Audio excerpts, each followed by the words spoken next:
Hey, what's up? Welcome to the Centerback. I'm Jeff Crandall, joined by my friend Kevin Egan. Kevin, thanks for wearing your plaid shirt today, by the way.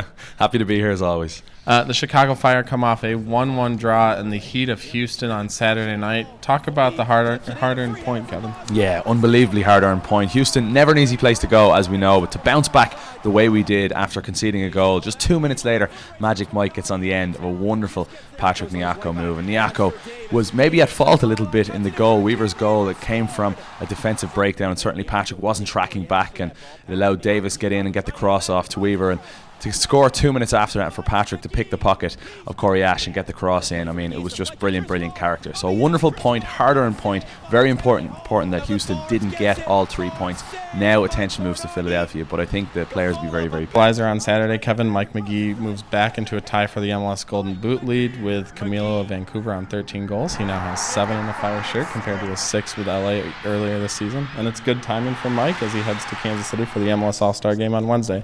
Talk about his thoughts going into this match. Well, Mike will be absolutely thrilled, delighted to be out there, his first MLS All-Star selection, and he deserves it, and it was by the fans too, and that's the most important thing, and that's exactly what Mike McGee alluded to straight after the selection. He's not a man for the personal accolades, he's all about the team. I think we saw that after the Houston goal, when Patrick Nyako played the ball across, Mike kind of did a little bit of a celebration and stopped and pointed at the shirt of his teammate Patrick Nyako. That's what it's all about for Mike McGee. So I think as fans of the Chicago Fire and the management and all his fellow players, I think they'll all be absolutely thrilled. And Mike, enjoy yourself, you deserve it. Catch that game 8 p.m. Central Time on ESPN2. Quick turnaround for Mr. McGee as the Fire have to head to Philadelphia this Saturday for another one of those 6-pointers, as we call them.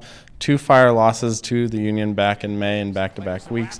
Talk about trying to take 3 points in Philly this weekend. Yeah, it's time for the players to get angry about this one, because I think the Fire from 1 to 11 are a better team than Philadelphia. I really do believe that, both at home and away in Philadelphia. It was good performances, only for Jack McInerney to score on both occasions and the Philadelphia Union to take away 6 points from the Fire. It's time for the Fire to get a result against the Union, and this is the ultimate 6-pointer, Jeff, because if the Fire lose this game, all of a sudden there's a 12-point gap between the Fire and the Union. Win the game, 6-point gap, and 2 games in hand for the Fire. So it's absolutely imperative that the guys go out there and really start well in this one and put it to the Union. This is our season, in my opinion.